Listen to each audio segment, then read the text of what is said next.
అపోస్తలుల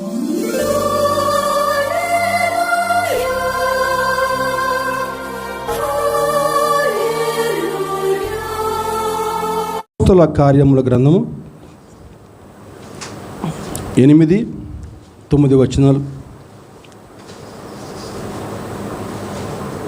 అపోస్తలుల కార్యముల గ్రంథం మొదటి అధ్యాయము 8-9 వచనములు. అయినను పరిశుద్ధాత్మ మీ మీదికి వచ్చినప్పుడు మీరు శక్తి నొందెదరు. కనుక మీరు యెరూషలేములోను యూదయ సమరయ దేశముల అంతటను భూదిగంతముల వరకును నాకు సాక్షులై ఉందనని వారితో చెప్పెను. ఈ మాటలు చెప్పి వారు చూచుచుండగా ఆయన ఆరోహణమాయెను. అప్పుడు వారి కన్నులకు కనపడకుండా ఒక మేఘము ఆయనను కొనిపోయెను. ప్రార్థన చేసుకుందాం. మహాపరిశుద్ధుడా, మహాగణుడా, సర్వోన్నతుడా, నీ పరిశుద్ధమైన పాదములకు వేలాదిగా వందనములు, స్తుతులు, స్తోత్రం అర్పిస్తూ ఉన్నానయ్యా. ఇదిగో తండ్రి, చదువుకున్న వాక్య భాగం నుంచి కొన్ని శ్రేష్టమైన ఆత్మీయ సత్యాలు నీ బిడ్డలకు బోధించమని అడుగుచున్నాను ప్రభుదేవా. ఈ యొక్క అమూల్యమైన జీవం గల మాటలు దేవా చెప్పాలని నేను నిలబడి ఉంటుండగా ఎన్నిక లేనివాడిని, బలహీనుని ప్రభుదేవా, నీకు సిలువ చాటుకు నన్ను చేర్చి మీరు మాత్రమే మహిమ, ఘనత, ప్రభావం పొందుకోమని మా ప్రభువును, మా రక్షకుని, ప్రియకుమారుడు యేసుక్రీస్తు వారు అతి శ్రేష్టమైన నామములో అడిగి వేడుకొనుచున్నాము తండ్రి, ఆమెన్. ప్రియ దేవుని సంగమా, యేసు ప్రభు యొక్క పునరుత్థానము ఏదో ఒక మెరుపులాగా ప్రత్యక్షమైపోయి సడన్గా ఆకాశంలో ప్రత్యక్షమై, భక్తులారా నేను మీ యేసుక్రీస్తును, ఈ విధంగా సమాధిని గెలిచి లేచాను, నేను పరలోకానికి వెళ్తూ ఉన్నాను, మళ్ళా అతి త్వరలో నేను మళ్ళీ ఈ లోకానికి వస్తాను అని చెప్పని ఏదో ఒక మెరుపులాగా అట్లా మాయమైపోలే ప్రభువు. ఆయన పునరుత్థానం చెందిన తర్వాత 40 దినాల పాటు ఈ భూమి మీదనే సంచరిస్తూ శిష్యులకు అనేక సార్లు తనను తాను కనపరుచుకునే ప్రయత్నం చేశాడు. ఎందుకని ఆ విధంగా చేయవలసి వచ్చింది గమనించాలండి. యేసు ప్రభు ఆనాడు ఆయన పొందినటువంటి శిలువ శ్రమలు చాలా భయంకరమైన శ్రమలు. అత్యంత దారుణంగా ఆయనను హింసించారు. ఒకటి తక్కువ 40 కొరడ దెబ్బలు, తలపై ముళ్ళ కిరీటం, అవమానాలు, చేత్కారాలు, దాదాపుగా 150 కేజీల బరువున్నటువంటి ఆ యొక్క శిలువను ఆయన పైన మోపి అర్ధనగ్నంగా ఆయనను యెరూషలేము వీధుల్లో నడిపిస్తా భయంకరంగా అవమానించారు, భయంకరంగా హింసించారు. ఆ యొక్క శ్రమలు చూచి శిష్యులు భయపడిపోయారండి. భయపడిపోయి మేము ఆయనతో పాటు ఉంటున్నామని తెలిస్తే మమ్మల్ని కూడా ఎక్కడ చంపేస్తారో అని చెప్పని చెట్టుకొకరు పుట్టకొకరు పారిపోయారు. ఇదిగో ప్రభు అటువంటి శిష్యులని తిరిగి మళ్ళీ ఆయన పునరుద్ధరించాలి, తన సేవ కొరకే తిరిగి మళ్ళీ పురిగొల్పాలి, ధైర్యం కోల్పోయిన వారిని తిరిగి మళ్ళీ ధైర్యపరచాలి ఇత్యాది కారణాల చేత ఆయన 40 దినాల పాటు ఇదిగో ఈ భూలోకంలోనే సంచరిస్తూ ఉండిపోయాడు. చాలా దారుణమైనటువంటి హింస ప్రభు అనుభవించాడండి. శిష్యులు భయపడ్డారు. ఎందుకని 40 దినాల పాటు ఆయన ఉండవలసి వచ్చింది? 40 దినాలు అనేవి ఒక పరీక్షా కాలం అండి. 40 దినాలు అనేది సిద్ధపాటు కాలం. ఆనాడు మోషే ఇశ్రాయేలుకి ధర్మశాస్త్రము ఇవ్వబోయే ముందు 40 దినాల పాటు సీనాయి పర్వతం మీద దేవునితోటి గడిపినటువంటి సంఘటన మనం జ్ఞాపకం చేసుకుందాం. యేసు ప్రభు ఈ లోకంలోకి బహిరంగ పరిచర్యకు రాకముందు 40 దినాల పాటు అరణ్యంలో ఉపవాసం ఉన్నాడు. 40 దినాల పాటు సిద్ధపాటు కాలం, పునరుద్ధరణ కాలం. అందుకనే 40 దినాల పాటు ఆయన ఈ లోకంలో ఉండి శిష్యులను పునరుద్ధరించాడు, ధైర్యపరిచాడు, ప్రోత్సాహపరిచాడు, ఆదరించాడు, పురికొల్పాడు. కాబట్టే యేసు ప్రభు పరలోకానికి ఆరోహణమైన తర్వాత శిష్యులు భూలోకాన్ని తలకింద చేశారండి. దేవునికి స్తోత్రం, హల్లెలూయా. ఎంత గొప్పగా పరిచర్య చేశారని చెప్పానంటే శిష్యులు ఆ తర్వాత దేనికి భయపడలేదు, చావుకు భయపడలేదు. శిష్యులు ఒక్కొక్కరిని కూడా దారుణంగా చంపేస్తూ ఉంటే, ఒకరిని ఖడ్గం చేత చంపేసి, ఒకరిని బతికుండగానే చర్మం ఒలిచి చంపేసి, ఒకరిని శూలాలతో పొడి చంపేసి, అంత దారుణంగా ఒక్కొక్కరు చంపుతున్నా సరే ఏమాత్రం కూడా భయపడలేదండి ఎవరు కూడా.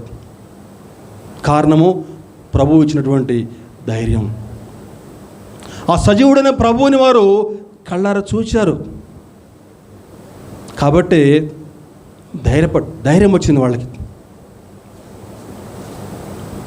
అయితే ఆ ప్రభువు శిష్యులకి ఆనాడు ప్రత్యక్షపరుచుకున్నటువంటి విధానాల్లో ఒక 2-3 సంఘటనలు మీకు వివరిస్తాను. మొట్టమొదటిగా యోహాను సువార్త 20వ అధ్యాయము 19-20. ఆదివారము సాయంకాలమున శిష్యులు యూదులకు భయపడి తాము కూడి ఉన్న ఇంటి తలుపులు మూసుకుని ఉండగా యేసు వచ్చి మధ్యను నిలిచి, మీకు సమాధానము కలుగునుగాక అని వారితో చెప్పెను. ఆయన అలాగూ చెప్పి వారికి తన చేతులను ప్రక్కను చూపగా శిష్యులు ప్రభువును చూచి సంతోషించిరి. అదండి, అందరూ భయపడిపోయి దాక్కున్నారు. ఒక గదిలో దాక్కుని ఉంటే ఆ గది తలుపులు మూయబడి ఉండగానే యేసు ప్రభు యొక్క శరీరం అప్పుడు ఎంత అద్భుతంగా ఉందని చెప్పారంటే, మూసి ఉన్న తలుపుల నుంచి కూడా లోపలికి వెళ్ళగలిగే అద్భుతమైన శరీరంతో ప్రభు ఉన్నాడు అక్కడ. శిష్యులు నమ్మలేదు, ప్రభువుని చూసి భూతమని భయపడ్డారు. భూతమని భయపడితే వారిని ధైర్యపరచడానికి మీ దగ్గర ఏదైనా ఆహారం ఉందా అని చెప్పని ఒక కాల్చిన చేప ముక్క ఉంటే ఆ యొక్క చేపను తిని వారిని ధైర్యపరిచాడు. అయితే ఆ సమయంలో అక్కడ తోమా ఉండడు. తోమా అప్పుడు బయటికి వెళ్తాడు. తోమా బయటికి వెళ్ళిన తర్వాత తిరిగి మళ్ళీ వచ్చిన తర్వాత శిష్యులు చెప్తారు, మేము యేసు ప్రభువుని చూసాము, యేసు ప్రభు మాకు కనిపించాడని చెప్పానంటే నేను నమ్మను. ఆయన యొక్క మేకుల గాయాల్లో చేతుల మీద మేకుల గాయాల్లో నా వేలిబెట్టు చూస్తేనే నేను నమ్ముతాను, పక్కటెముకలో నా చేయిబెట్టు చూడాలి అప్పుడే నమ్ముతాను అని చెప్పి అన్నప్పుడు యేసు ప్రభు 8 దినాల తర్వాత మళ్ళా శిష్యులందరూ కూడా ఒక దగ్గర ఉండగా మళ్ళా వచ్చి తోమా కూడా కనిపించాడండి. తోమా ఆ యొక్క చేతి గాయాల్లో పక్కటెముకల్లో చేయిబెట్టి చూచి అప్పుడు ప్రభువా నా ప్రభువా అంటాడండి. ప్రభు సున్నితంగా గద్దిస్తాడు తోమాని. ఏమంటాడండి? చూచి నమ్మిన వారి కంటే చూడక నమ్మిన వారు ధన్యులు. తోమా అవిశ్వాసివి కాక విశ్వాసివే ఉండు తోమా అని చెప్పని సున్నితంగా గద్దిస్తాడు. అటువంటి తోమా యేసు ప్రభు పరలోకానికి ఆరోహణమైన తర్వాత క్రీస్తు శకం 52లో అరేబియా సముద్రం గుండా భారతదేశంలోని కేరళ ప్రాంతానికి వచ్చి తన యొక్క పరిచర్య ప్రారంభించాడు. కేరళ ప్రాంతంలో తన యొక్క సువార్త పరిచర్య వల్ల ఆనాటి కాలంలో అనేక నంబూతిరి బ్రాహ్మణులు సువార్తను అంగీకరించి క్రైస్తవులుగా మార్పు చెందారండి. దేవునికి స్తోత్రం కలుగునుగా. హల్లెలూయా. కేరళలో మలబార్ ప్రాంతంలో 7 అద్భుతమైనటువంటి చర్చిలు ఆయన నిర్మాణం చేశాడు. అలా కేరళలోని పరిచర్య చేయడం కాకుండా ఇంకా ఆ విధంగా ప్రయాణం చేసి తమిళనాడు మద్రాస్ ప్రాంతంలో కూడా తన యొక్క పరిచర్య కొనసాగించాడు. అలా ఆయన పరిచర్య చేస్తూ ఉంటే అనేక మంది తట్టుకోలేక కక్షగట్టి ఆయనను క్రీస్తు శకం 76 ఆ ప్రాంతంలో ఆయనను దారుణంగా శూలాలతోటి బల్యాలతోటి పొడిచి హత్య చేశారు. ఆనాటి శిష్యులు యేసు ప్రభు ఆ విధంగా 40 దినాల పాటు అనేక రకాలుగా ఆయన వారికి ప్రత్యక్షపరుచుకొని వారిని ధైర్యపరిచి ప్రోత్సాహపరిచారు కాబట్టి ఆ విధంగా పరిచర్య చేయగలిగారండి. అయితే ఆనాడు యేసు ప్రభు శిష్యులకు ప్రత్యక్షపరుచుకున్నటువంటి సంఘటనలో ఒక 2 సంఘటనలు చాలా చాలా ప్రాముఖ్యమైన సంఘటనలు అండి.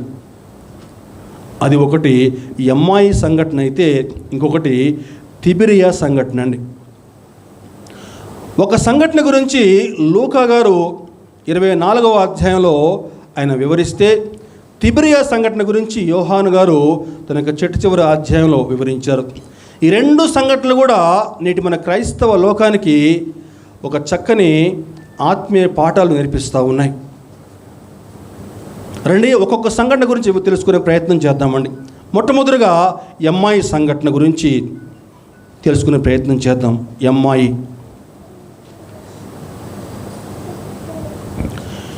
ఈ ఎమ్మాయి సంఘటన గురించి మీకు గతంలో నేను ఒక 2-3 సార్లు వివరించినట్టున్నాను. అయినా సరే పోయిన సంవత్సరం ఈ సంవత్సరం చూసుకుంటే లాస్ట్ ఇయర్తో పోల్చుకుంటే ఈ ఇయర్ కొంతమంది సంఘ సభ్యులు కొత్తగా వచ్చారు. వారికి బహుశా ఈ సంఘటన గురించి తెలిసి ఉండకపోవచ్చు. అందుకని మరొక్కసారి ఈ అమ్మాయి సంఘటన గురించి వివరిద్దామని చెప్పి ఆశపడతా ఉన్నాను. అమ్మాయి సంఘటన మనకి లూకా సువార్త మనకి 24వ అధ్యాయంలో 13వ వచనం నుంచి మనకి ప్రారంభమవుతుందండి. 24:13 ఇదిగో ఆ దినమందే వారిలో ఇద్దరు యెరూషలేమునకు ఆమడ దూరమున ఉన్న ఎమ్మాయి అను ఒక గ్రామమునకు వెళ్ళుచు జరిగిన సంగతులు అన్నిటిని గురించి ఒకరితో ఒకరు సంభాషించుండ్రు. చాలండి. ప్రియ దేవుని సంగమా, ఈ ఎమ్మాయి సంఘటన గురించి మొట్టమొదలు క్లుప్తంగా వివరిస్తాను. యేసు ప్రభు పునరుత్థానం చెందిన తర్వాత ఆదివారం పూట పునరుత్థానం అవుతాడు కదా, అదే రోజు 2 శిష్యులు యెరూషలేం వదిలి ఎమ్మాయికి ప్రయాణమే వెళ్తూ ఉన్నారు.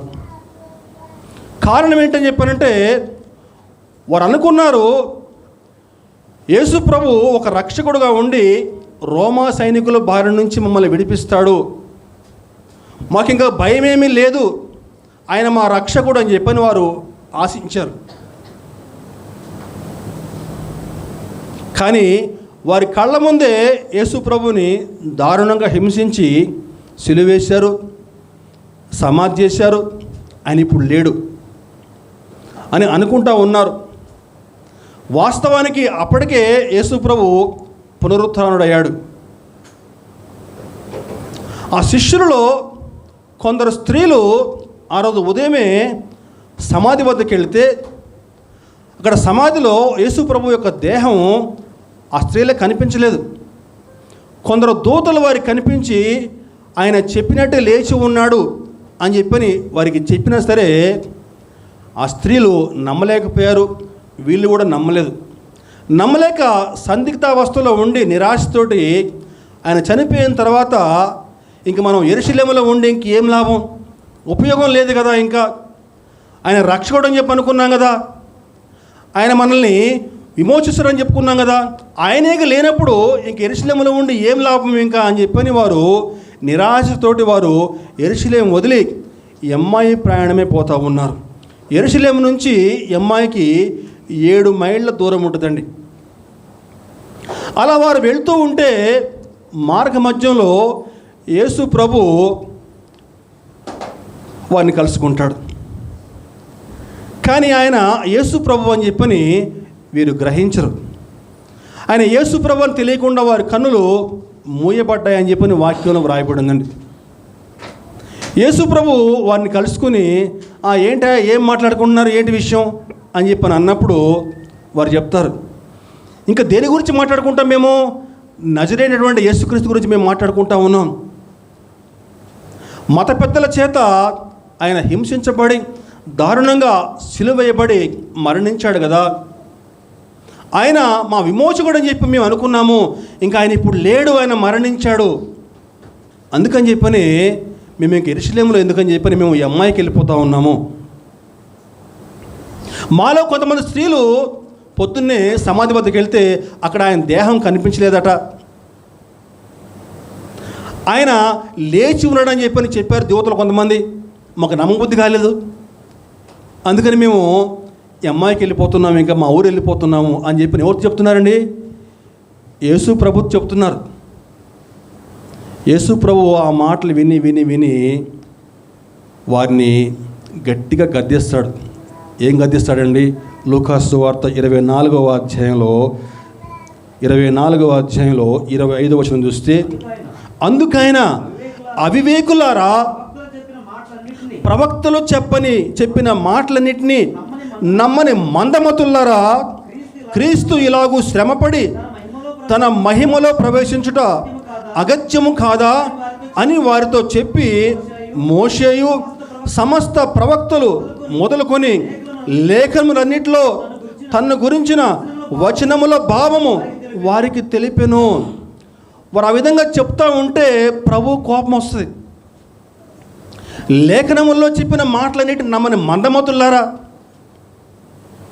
క్రీస్తు ఇలాగూ శ్రమపడి తిరిగి మళ్ళా లెగుచుట అగత్యము కాదా అని చెప్పని వారిని గద్దించి అలా ముందుకు నడుస్తూ ఉంటే ఇంతలో వారి ఇల్లు వచ్చేస్తుంది. వారి ఇల్లు రాగానే వాళ్ళు యేసు ప్రభుని తమ ఇంట్లోకి ఆహ్వానిస్తారు.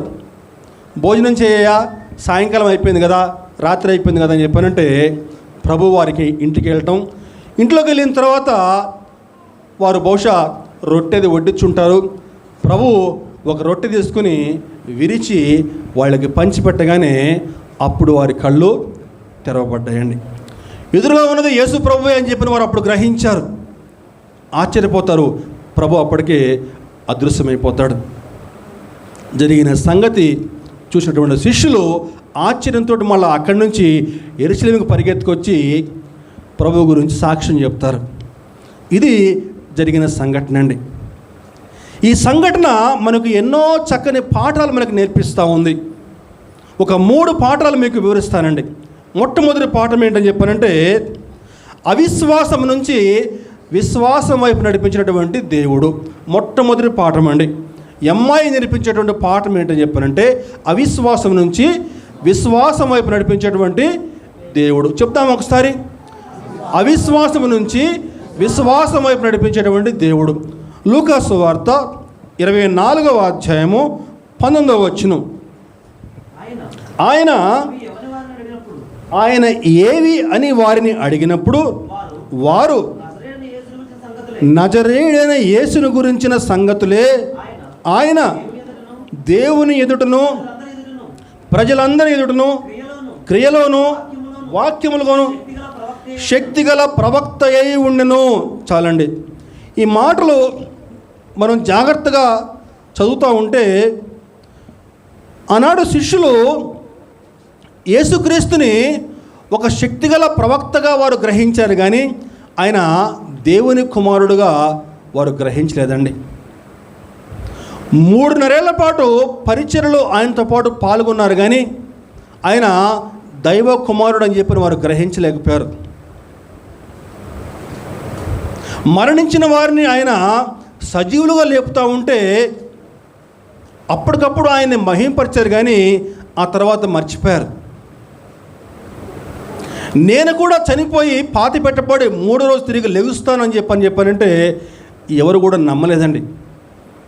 తన యొక్క పరిచర్య కాలంలో శిష్యులకి 2 సార్లు 3 సార్లు చెప్పాడు ప్రభు, ఈ విధంగా నేను చనిపోయి తిరిగి మళ్ళీ లెగుస్తాను, 3వ రోజు లెగుస్తాను అని చెప్పని 2-3 సార్లు వారిని హెచ్చరించాడు, చెప్పాడు, కానీ శిష్యులు నమ్మలేదండి.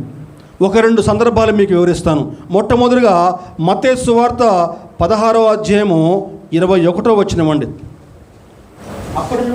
అప్పటి నుండి తాను యెరూషలేమునకు వెళ్ళి పెద్దల చేతను ప్రధాన యాజకుల చేతను శాస్త్రుల చేతను అనేక హింసలు పొంది చంపబడి 3వ దినమున లేచుట అగత్యమని యేసు తన శిష్యులకు తెలియచేయ మొదలుపెట్టగా, అదండి, చంపబడి 3వ దినమున లేచుట అగత్యము, తప్పకుండా లెగుస్తానని చెప్తున్నాడు.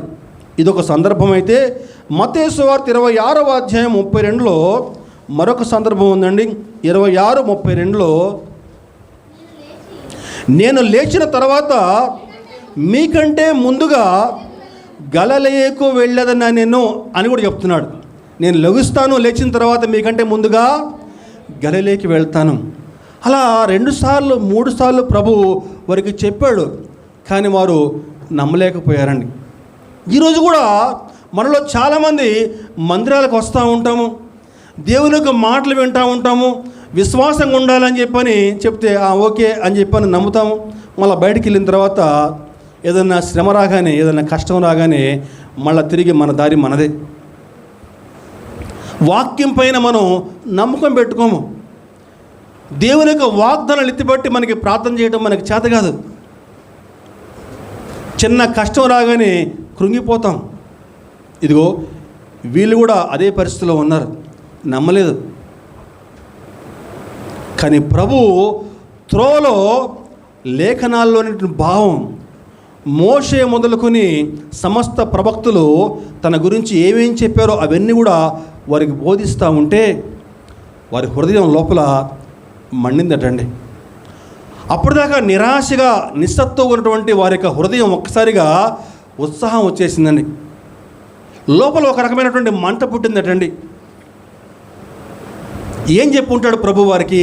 లేఖనాలు యేసు ప్రభు యొక్క జననం గురించి వివరించబడింది. ఆయన విధంగా సిలువ వేయబడతారని చెప్పి వివరించబడింది. ఆయన విధంగా పునరుత్థానం చెందుతాడని చెప్పని వివరించబడిందా లేఖనాల్లో ఎక్కడైనా? మనకి పాత నిబంధనలు చూసుకుంటే చూద్దాం ఒకసారి. యెషయా గ్రంథము 53లో ఆయన ఆ రోజు ప్రభు ఏం చూపించుంటాడు అక్కడ మనకి వ్రాయబడలేదు, కానీ మనం చూద్దాం ఒకసారి. 53 యెషయా 53:10 అతని నలగొట్టుటకు యెహోవాకు ఇష్టమాయను, ఆయన అతనికి వ్యాధి కలగ చేసెను. అతడు తన్ను తానే అపరాధ పరిహారార్థ బలి చేయగా అతని సంతానము చూచును. అతడు దీర్ఘాయుష్మంతుడగును. అతడు దీర్ఘాయుష్మంతుడగును అంటే అమ్మా అంతకుముందు ఏముంది? అతడు తన్ను తానే అపరాధ పరిహారార్థ బలి చేయగా అంటే మరణిస్తాడు, మళ్ళా దీర్ఘాయుష్మంతుడు అవుతాడు. దేవునికి స్తోత్రం, హల్లెలూయా. ఇదిగో ఇదొక సందర్భం అయితే దావీదు గారు ఏమంటాడంటే కీర్తనలు 16వ అధ్యాయంలో దావీదు ఒక రాజు మాత్రమే కాదండి, ఒక ప్రవక్త కూడా అన్న విషయం మనం మర్చిపోవద్దు. కీర్తనలు 16వ అధ్యాయం 10 చూస్తే, ఎందుకనగా నీవు నా ఆత్మను పాతాళములో విడిచిపెట్టవు, నీ పరిశుద్ధిని కుళ్ళు పట్టనీయవు. ఇదిగో ఇటువంటి లేఖనాల భావం వారికి వివరిస్తూ ఉంటే వారి హృదయాల్లో ఒక రకమైనటువంటి మంట పుట్టిందటండి. ఇంటికి వెళ్ళిన తర్వాత రొట్టె విరిచి వాళ్ళకి ఇవ్వగానే వారి కళ్ళు తెరుచుకున్నాయండి. ప్రియ సహోదరుడా సహోదరి, ఈరోజు కూడా దేవుని యొక్క వాక్యం విన్నప్పుడు నీ హృదయంలో ఈ విధంగా మంట కలగాలండి. దేవుని యొక్క వాక్యం విన్నప్పుడు ఈ విధంగా నీ కళ్ళు తెరవబడాలి. వాక్యము శ్రద్ధగా వినాలి. నువ్వు వాక్యము శ్రద్ధగా విన్నప్పుడు మాత్రమే నీ కళ్ళు తెరవబడతాయి, నీ హృదయంలో ఒక రకమైన మంట పుడుతుంది. ఈరోజు నీ ఆత్మీయ జీవితం ఎలా ఉంది? ఒక్కసారి పరిశీలన చేసుకో. శ్రద్ధగా దేవుని యొక్క వాక్యాన్ని ధ్యానించగలుగుతున్నావా? నీ మనసు పెట్టి ధ్యానించగలుగుతున్నావా? మనసు పెట్టి శ్రద్ధగా నువ్వు ఏకాగ్రతతో దేవుని యొక్క వాక్యం ధ్యానిస్తే నీ హృదయంలో కూడా ఒక రకమైనటువంటి మంట పుడుతుందండి. ఇది మొట్టమొదటి అంశం. ఆ విధంగా ప్రభువు వారికి రొట్టె విరిచి పంచిపెట్టగానే వారి కన్నులు తెరవబడ్డాయి. కన్నులు తెరవబడగానే ఎదురుగా ఉంది యేసు ప్రభు అని గ్రహించారు. యేసు ప్రభు వెంటనే అదృశ్యమైపోతాడు.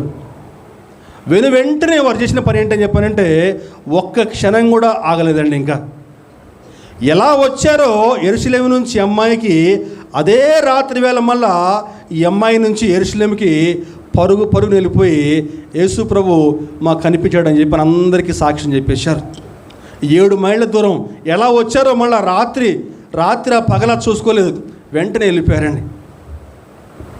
అవిశ్వాసం నుంచి విశ్వాసం వైపు నడిపించినటువంటి ప్రభు మొట్టమొదటి పాఠం అండి.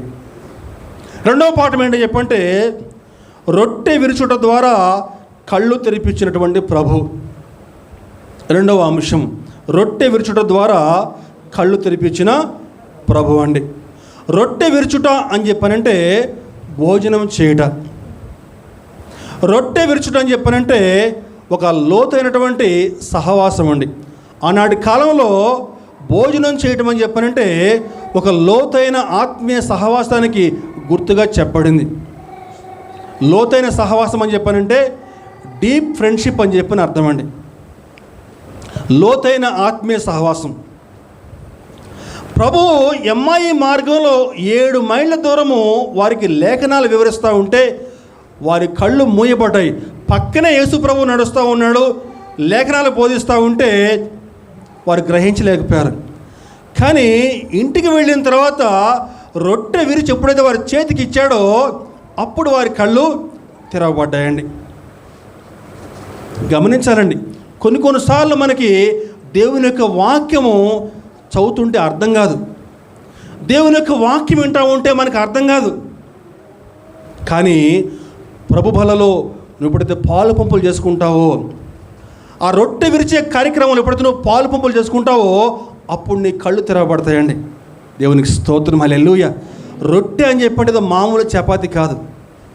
రొట్టె అని చెప్పంటే విరవబడ్డ ఆయన శరీరానికి గుర్తండి. రొట్టె అని చెప్పంటే శిలువ శ్రమలకి గుర్తు. దంచబడ్డ ఆయన శరీరానికి గుర్తుగా రొట్టె చెప్పుకోవచ్చు. నీ కొరకు ఆయన దంచబడ్డాడండి.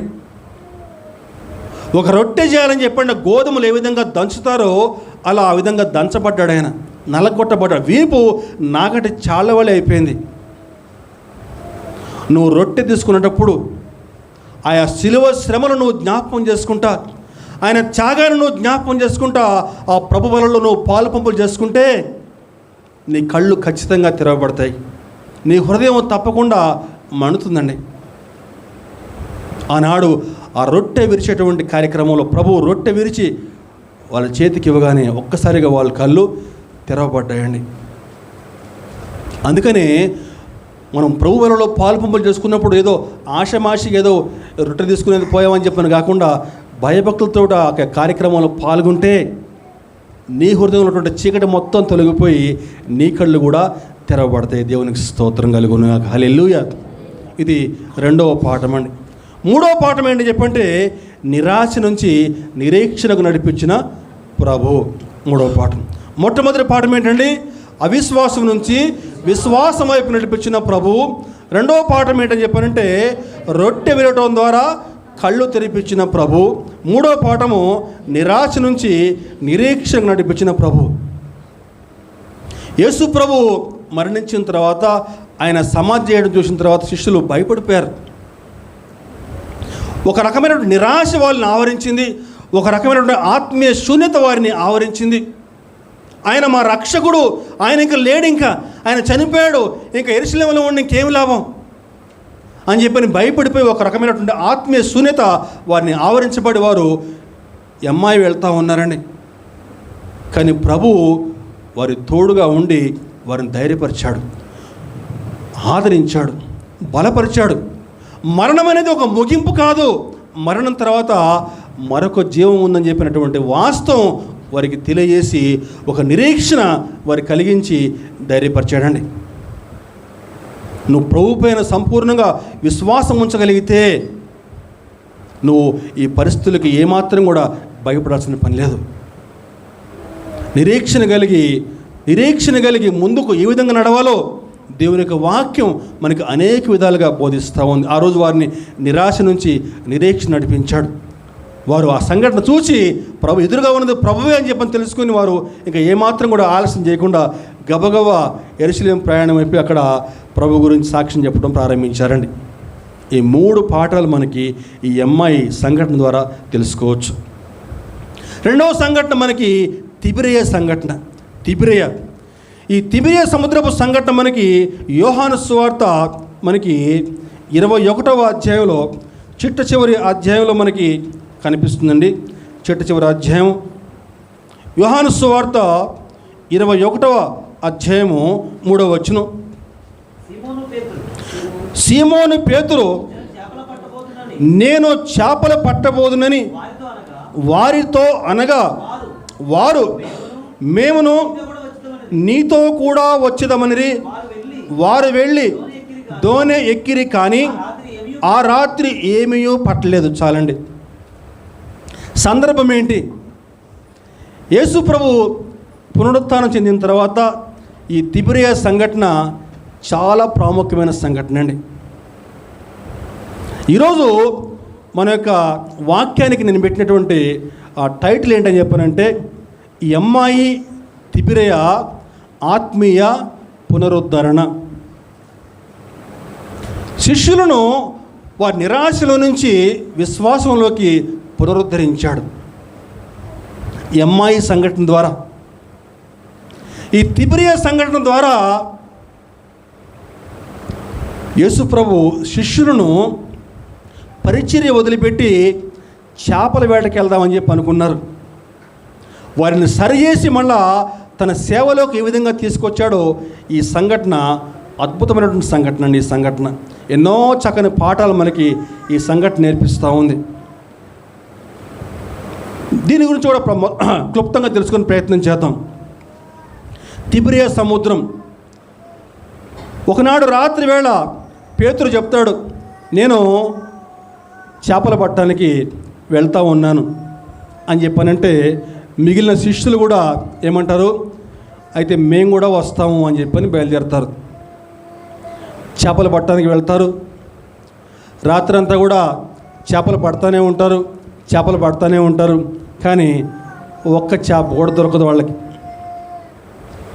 యేసు ప్రభు పొద్దున్నే సముద్ర పొడ్డు నిలబడి అడుగుతాడు వాళ్ళని, పిల్లలారా భోజనానికి మీ వద్ద ఏమన్నా ఉందా?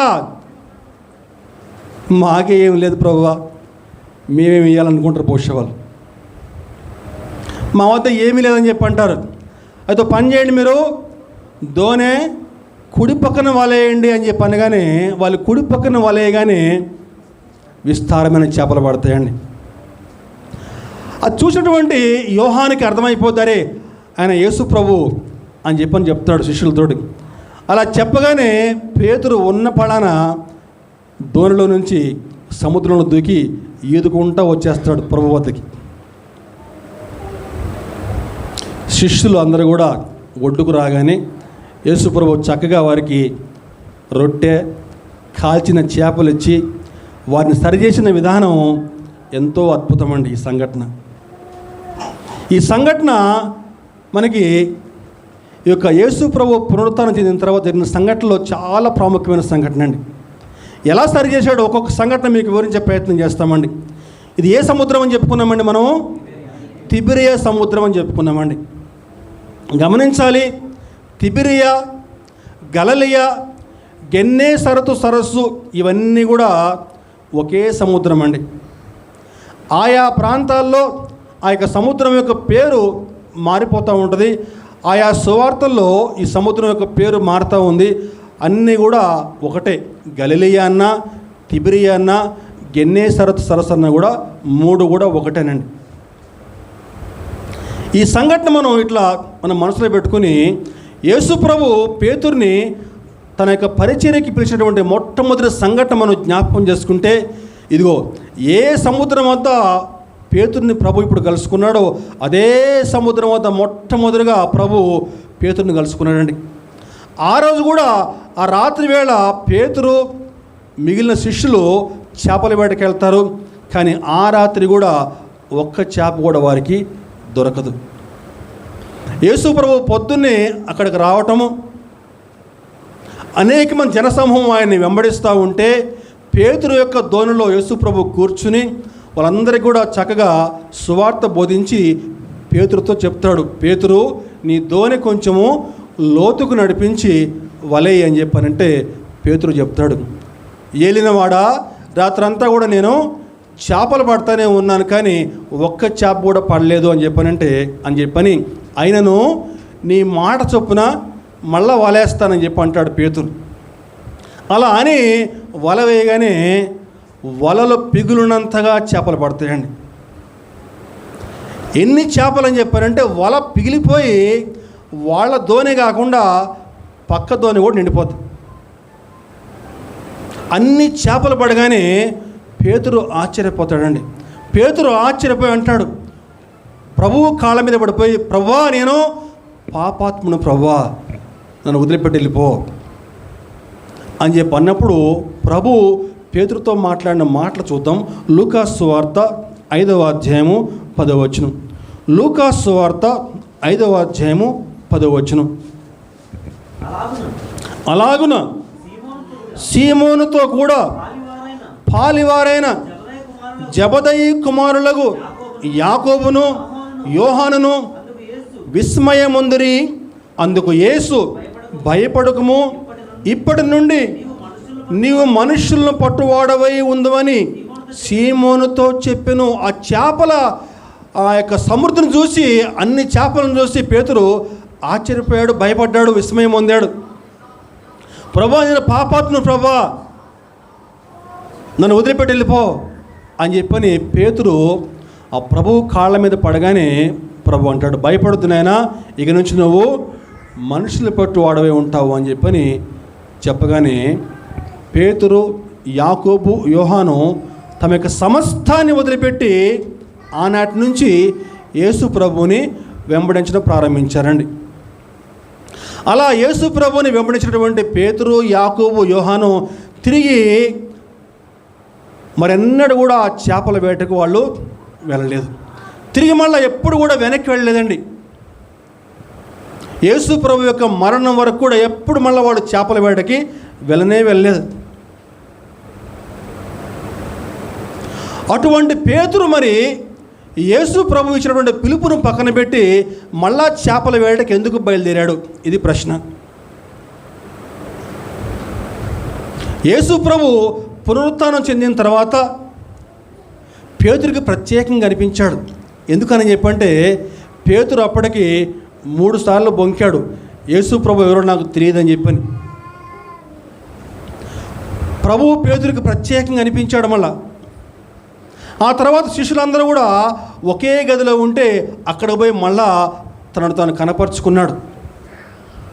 అయినా సరే పేతురు ఎందుకు మళ్ళా చేపల వేటకు బయలుదేరాడు? యేసు ప్రభు యొక్క శిష్యులలో 12 మందిలో కూడా పేతురికి ప్రభు ఒక ప్రత్యేకమైన స్థానం ఇచ్చాడు. పరలోకపు తాళపు చెవులు కూడా నీకే ఇస్తాను పేతురు అని చెప్పి అంటాడు ఒక సందర్భంలో. పేతురు నీ బండ మీద నా సంఘాన్ని కడతానని చెప్పి అంటాడు ప్రభు పేతురుతోటి. అటువంటి ప్రత్యేకమైన స్థానం పేతురికి ఇస్తే మరి పేతురు ప్రభు ఇచ్చిన పిలుపుని పక్కన పెట్టి చేపల వేటకి వెళ్తానని చెప్పని ఆయన బయలుదేరటం, ఆయన చెప్పగానే మిగిలిన వాళ్ళు కూడా మేము కూడా వచ్చేస్తామని చెప్పని బయలుదేరారు. ఎందుకని ఆ విధంగా వెళ్ళి ఉంటాడంటారు? మొట్టమొదటిగా చూస్తే అపరాధ భావం పేతుర్ని వెంబడిస్తూ ఉందండి.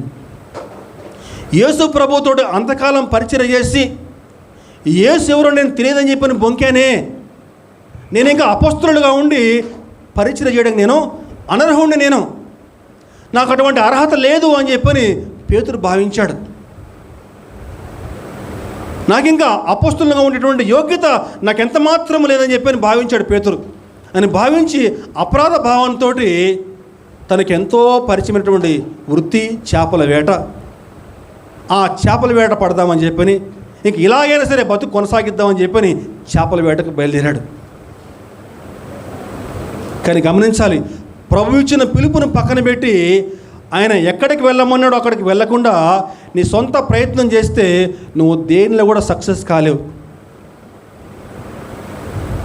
ప్రభు ఇచ్చిన పిలుపు స్వార్థకుడుగా ఉండమని చెప్పని పేతురుకి.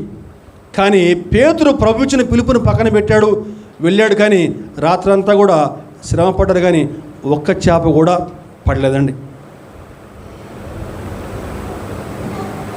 యేసు ప్రభు పొద్దున్నే అక్కడ నిలబడి అడుగుతున్నాడు, పిల్లలారా మీ వద్ద ఏమన్నా తినడానికి ఉన్నాయా అన్నప్పుడు వారు ఏమీ లేదని చెప్పి అంటారు. ప్రభు చెప్తారు, అప్పుడు మీరు కుడి పక్కన వల వేయండి అన్నప్పుడు చేపలు సమృద్ధిగా పడతాయి. శిష్యులకి ఆనాడు అర్థమైంది, ప్రభువు లేకుండా ఏ పని చేసినా సరే సమస్తమును కూడా వ్యర్థమే అని చెప్పని వారు గ్రహించారండి. దేవుడు లేకుండా మనం ఏ పని మొదలుపెట్టినా కూడా సమస్తమును వ్యర్థమైన శిష్యులు కానని అర్థమైంది. మన జీవితాల్లో కూడా నువ్వు అనుకోవచ్చు, నాకు తెలివితేటలు ఉన్నాయి, నాకు జ్ఞానం ఉంది, నాకు బలం ఉంది, నాకు బలం ఉంది, నా ఇష్టానికి నేను జీవిస్తాను అని చెప్పని నువ్వు అనుకోవచ్చేమో. కానీ దేవుడు లేకుండా నువ్వు ముందుకెళ్తే అవన్నీ కూడా వ్యర్థమని చెప్పని నువ్వు కూడా త్వరలో గ్రహిస్తావు. అనుకున్నారు వారు, మాకున్న జ్ఞానంతో మా యొక్క వృత్తి చేపల వేట కదా, ఇందులో మేము విజయం పొందుకుంటామని చెప్పని వారు వెళ్ళిపోయారు. కానీ రాత్రంతా చేపలు పట్టారు, కానీ ఒక్క చేప కూడా దొరకలేదండి. దేవుడు లేని జీవితము సమస్తమును వ్యర్థమని చెప్పని వారు గ్రహించారు. ఇది మొట్టమొదటి పాఠం అండి, మొట్టమొదటి పాఠం. రెండవ పాఠం ఏంటని చెప్పానంటే, విధేయత చూపిస్తే అడగకముందే మన అవసరాలన్నీ కూడా తీర్చేటువంటి దేవుడు. విధేయత చూపిస్తే నువ్వు అడగకముందే నీ అన్ని అవసరాలు కూడా ప్రభువు తీర్చేస్తాడు. యోహాను సువార్త 21వ అధ్యాయము 9వ వచనం.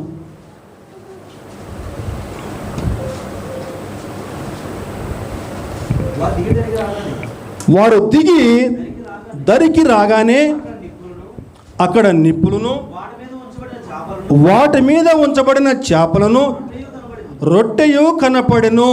అదండి, వారు దిగి దరికి రాగానే అక్కడ నిప్పులను, వాటి మీద ఉంచబడిన చేపలు, రొట్టె కనపడింది. ప్రభు చక్కగా వారిని పిలిచాడు. రాత్రంతా పాపం అలసిపోయినారు, పాపం చేపలు పట్టి ఒక్క చేప కూడా దొరకలేదు. అలసిపోయారేమో అని చెప్పి అనుకుని వాళ్ళు రాగానే చక్కగా అప్పటికే నిప్పుల మీద చక్కగా కాల్చి పెట్టాడు ప్రభు చేపలు, రొట్టెలు కూడా.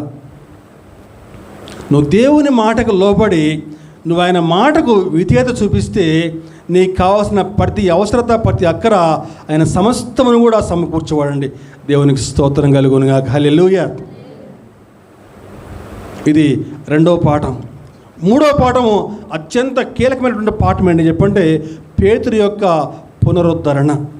పేతురు యొక్క పునరుద్ధరణ. పేతురుని సరిచేసి సేవకు ఏ విధంగా పిలిచాడో చాలా ప్రాముఖ్యమైన సంఘటన అండి.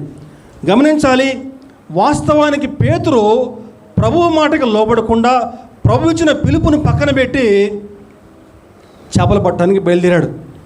కానీ అతనిలో ఒక రకమైనటువంటి అంతర్మదనం ఉంది. నేను ప్రభు ఇచ్చిన పిలుపును పక్కన పెట్టి నేను చేపల వేటకు బయలుదేరానే అని చెప్పిన ఒక రకమైనటువంటి అంతర్మదనం పేతురులో ఉందండి. అందుకే యోహాను ఎప్పుడైతే చెప్పాడో ఆయన బయట ఉన్నది యేసు ప్రభురా అని చెప్పగానే పేతురు ఒక్క క్షణం కూడా ఆలస్యం చేయకుండా అతను ఒంటి మీద బట్ట వేసుకుని వెంటనే సముద్రంలో దూకాడు. సముద్రంలో దూకి వారికంటే ముందుగా యేసు ప్రభువుని చేరుకోవాలని చెప్పని ఎదుకుంటూ వచ్చాడు ప్రభు వద్దకి. ఎందుకనంటే శిష్యులు రాకంటే ముందే ఈయన ప్రభు కాళ్ళ మీద పడి క్షమాపణ అడగాలని చెప్పిన తొందర ప్రభు పేతురుని వేధిస్తూ ఉంది. తొందరపాటు పేతురుకి లక్షణం అనమాట. లక్షణం పేతురుకి దుందుడుకు స్వభావం. ఒక పక్క నుంచి అపరాధ భావన, నేను ప్రభువుని కాదన్నానే, ఆయన ఎవరో తెలియదని చెప్పానే అని చెప్పిన ఒక రకమైన అపరాధ భావన వెంబడిస్తూ ఉంది. మరొక పక్కన ప్రభు ఇచ్చిన పిలుపుని పక్కన పెట్టి నేను చేపల వేటకి వెళ్తున్నానని చెప్పిన ఒక రకమైన అంతర్మదనం ఉంది. ఈ రెండింటితోటి ఎప్పుడైతే ప్రభు వచ్చాడని తెలియగానే ఇంకా ఆలస్యం చేయలేదు పేతురు. సముద్రంలో దూకి ఎదుకుంటా ప్రభు వద్దకు వచ్చేసాడు. వచ్చి బహుశా కాళ్ళ మీద పడి ఉంటాడు. బహుశా ప్రభు అప్పుడు పేతురుని ఏం అనలేదు. కానీ శిష్యులందరూ రాగానే అందరిని జాగ్రత్తగా కూర్చోబెట్టి చక్కగా వారికి చేపలు, రొట్టె అందరికీ వడ్డించిన తర్వాత నెమ్మదిగా కౌన్సిలింగ్ స్టార్ట్ చేశాడు. ఏమంటాడు? 21వ అధ్యాయంలో 15వ వచనం. వారు భోజనం చేసిన తర్వాత యేసు సీమోను పేతురును చూచి, యోహాను కుమారుడైన సీమోను, వీరికంటే నీవు నన్ను ఎక్కువగా ప్రేమిస్తున్నావా? అద్భుతమైన మాట అండి. వీరికంటే నన్ను ఎక్కువగా ఎందుకన్నాడు అన్నమాట? వీరికంటే అని ఎవరైనా చెప్పగలుగుతారా? వీరికంటే నన్ను ఎక్కువగా ప్రేమిస్తున్నావా అనే మాట ఎందుకన్నాడు? ఎవరైనా సరే, వీరికంటే నన్ను ఎక్కువగా ప్రేమిస్తున్నావా సీమోను అంటాడు. ఎందుకంటాడని చెప్పానంటే, గతంలో పేతురు అంటాడు, ప్రభువా అందరూ వదిలిపెట్టి వెళ్ళినా సరే నేను మాత్రం వదిలిపెట్టి వెళ్ళను, మరణానికి కూడా నేను నీ వెంట వస్తాను ప్రభువా అని చెప్పినటువంటి పేతురు ఏమంటాడండి? పేతురు ఏమంటాడు? యేసు ప్రభు ఎవరో నాకు తెలియదని చెప్పని 3 సార్లు బొంకాడు. అందుకే అక్కడ ప్రభు నెమ్మదిగా పేతుర్ని సరి చేస్తూ ఉన్నాడు. వీరికంటే నన్ను ఎక్కువగా ప్రేమిస్తున్నావా పేతురు? ఆ మాట 3 సార్లు అడుగుతాడండి. నన్ను ప్రేమిస్తున్నావా పేతురు అని చెప్పని. ఎందుకంటాడు? 3 సార్లు అంటాడు కదా, యేసు ప్రభు ఎవరు నాకు తెలియదని చెప్పి 3 సార్లు బొంకాడు కదా, అందుకని 3 సార్లు కూడా మళ్ళా పేతురుతో చెప్పిస్తూ ఉన్నాడు. ద రిస్టోరేషన్ ఆఫ్ పీటర్, అద్భుతమైనటువంటి మాటలండి. తప్పు చేసిన వాడిని శిక్షించకుండా అతని యొక్క తప్పు అతనికి తెలియజేసి తిరిగి మళ్ళా సేవలోకి పిలిచిన విధానము, దేవుని యొక్క కృప అద్భుతంగా కనిపిస్తూ ఉంది ఇక్కడ. ఈ వాక్యం సిద్ధపడతా ఉంటే నాకు యాకోబు గారు గుర్తొచ్చారు. పాత నిబంధనలో యాకోబు కూడా ఎలాగ తప్పు చేసి తన అన్నని మోసగించి తండ్రిని మోసగించి మామ దగ్గరికి వెళ్ళిపోతాడు యాకోబు.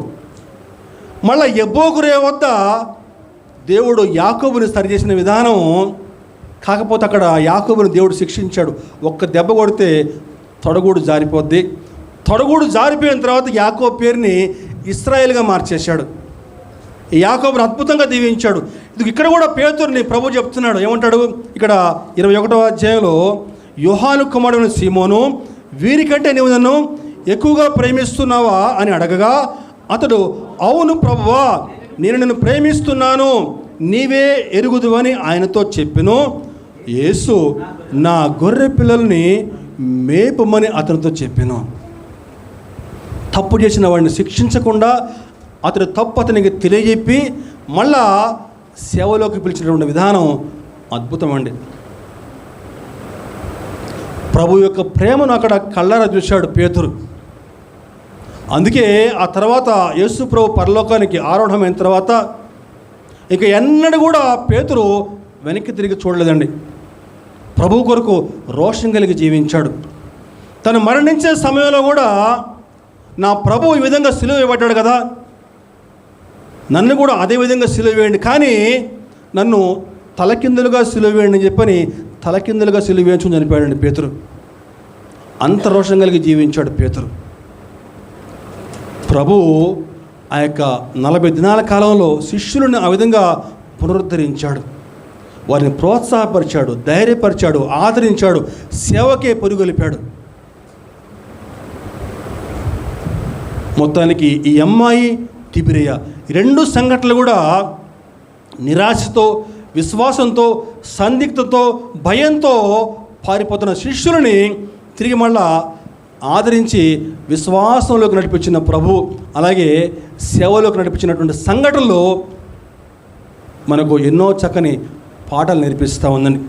ఆ ప్రభు పైన ఆధారపడితే, దేవునిపైన విశ్వాసం ఉంచి ముందుకు సాగుతూ ఉంటే నీకున్న ప్రతి నిరాశ నుంచి కూడా విడిపించి నిన్ను కూడా నిరీక్ష నడిపించుటకు ఆయన చాలిన దేవుడు. కొద్ది మాటలు దీవించునుగాక. ఆమేన్.